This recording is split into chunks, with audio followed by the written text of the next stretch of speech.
वरहमतुल्लाहि वबरकातुहू। चलो जानते हैं कि अच्छा ये इमाम कौंसिल प्रिंसिपल बोर्ड आखिर बिल पास कर रही है तो इसमें नुकसान क्या है। इसमें नुकसान ये है, खुदा न खास्ता ये बिल अगर पास हो गया तो मुसलमानों के पास जितनी ज़मीन वगैरह है जो वक्फ बोर्ड में है, ज़मीन क्या जैसे कि हमने मस्जिद में, मदरसे में या जो है कि खानकाहों में या कब्रिस्तान में जो हमने अपनी मस्जिदें अपनी जो है कि ज़मीनें दे दी है वो वक्फ कर दी है। यानी कि मुसलमान जो अल्लाह नाम पर कोई भी ज़मीन देता है तो वो समझ लो कि अल्लाह नाम पर वक्फ कर रहा है। उस ज़मीन का फिर जो है कि कोई हकदार नहीं होता सिवाय अल्लाह के। लेकिन उस ज़मीन को सरकार ये चाह रही है कि बिल लाकर जो है कि ये ज़मीन सरकारी हो जाए। और वक्फ बोर्ड के अंदर जो है कि हिंदुस्तान में सबसे ज़्यादा ज़मीनें हैं। सबसे ज़्यादा से मुराद जैसे कि गैर ईमान वालों के पास भी ज़मीनें हैं, जैसे कि हिंदुओं के पास, सिखों के पास और जो है कि ईसाइयों के पास, उनके पास भी ज़मीनें हैं क्योंकि वो लोग भी जो है कि इसी तरीके से ज़मीन देते हैं। लेकिन मुसलमानों के पास जो है कि सबसे ज़्यादा ज़मीनें हैं, इसी वजह से सरकार ये बिल लाना चाह रही है। और ये बिल तो पार्लियामेंट के अंदर बहुत पहले आ चुका था लेकिन वहाँ से रिजेक्ट हो चुका। दोबारा जो है कि इसको हर किसी मुसलमान की राय मांग रहे हैं ताकि हर कोई मुसलमान अपनी अपनी राय भेज सके और इस बिल को जो है कि रिजेक्ट कर सके जो ये बिल है।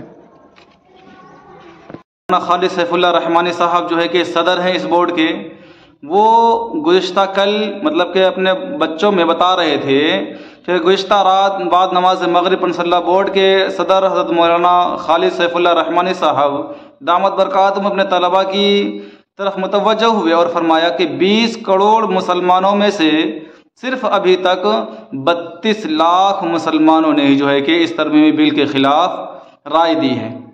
बताओ, 20 करोड़ मुसलमान हैं लेकिन अभी सिर्फ 32 लाख मुसलमानों ने जो है कि सिर्फ राय दी है। और बता रहे हैं कि कम अज़ कम इस बिल के ख़िलाफ़ 1 करोड़ मुसलमानों की राय चाहिए। कितना? 1 करोड़ मुसलमानों की राय।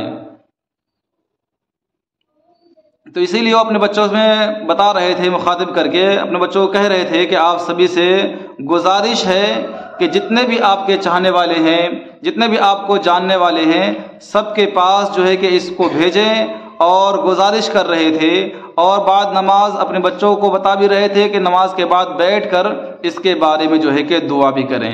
ख़ास बात यह है कि जब 20 करोड़ मुसलमान है हिंदुस्तान के अंदर, तो बताओ क्या 1 करोड़ मुसलमान इस बिल के बारे में राय नहीं दे सकते? ये जो मैंने पढ़ा है, अभी मैं फ़ोटो आपके यहाँ लगा दूंगा, आप जो है कि ख़ुद भी पढ़ सकते हैं और ख़ुद भी पढ़कर जो है कि आपको पता चल जाएगा।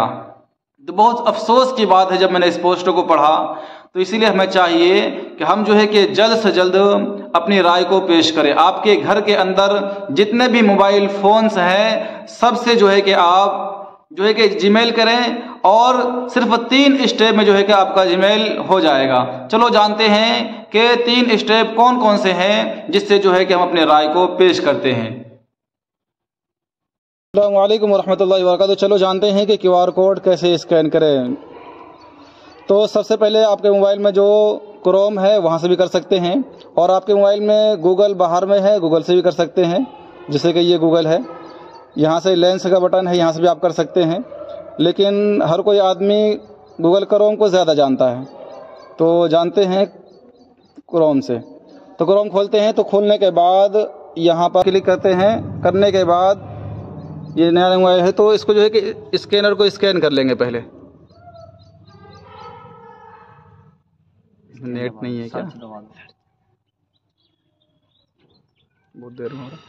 तो स्कैन करने के बाद ये लिंक ओपन हो जाएगी। लिंक ओपन होने के बाद जो है कि इसको ओपन करेंगे सही तरीके से, और ये पूरा जो है कि लिखा हुआ आ जाएगा। लेकिन इसमें जो है कि हमें जीमेल ओपन करना है। ये जो नीचे लिखा हुआ है जीमेल खोलें, और इधर से लिखा हुआ है कि जीमेल ओपन, तो इसको ओपन करेंगे। सबसे पहले आपके मोबाइल में ईमेल की जो है कि आईडी बनी हुई होनी चाहिए, और ये पूरी राय जो है कि आ जाएगी सही तरीके से। आप जो है कि इसको पढ़ भी सकते हैं, और जिसका मोबाइल है, जिस नाम से जीमेल है, वो नाम भी आ जाएगा। तो यहाँ पर आपको सेंड बटन पर क्लिक कर देना है। तो बस ये छोटा सा एक काम है, 3 क्लिक करते ही जो है कि आपका काम हो जाएगा। तो इस तरीके से आप जो है कि ईमेल कर सकते हैं। और अगर आपके मोबाइल में फ़ोटो है तो फ़ोटो से भी कर सकते हैं। जैसे कि जीमेल आपने खोला या लेंस खोला, खोलने के बाद जो है कि यहाँ पर ये फ़ोटो का निशान आ रहा है, तो आपके मोबाइल में अगर फ़ोटो आया हुआ है QR कोड का, तो उससे भी जो है कि आप कर सकते हैं। तो इस तरीके से आप, और हर कोई मुसलमानों की ज़िम्मेदारी है कि इस बिल पर ज़रूर जो है कि अपनी राय दें। तो इस तरीके से जो है कि ये लिंक कॉपी हो जाएगी। तो ठीक है, शुक्रिया आपका बहुत बहुत।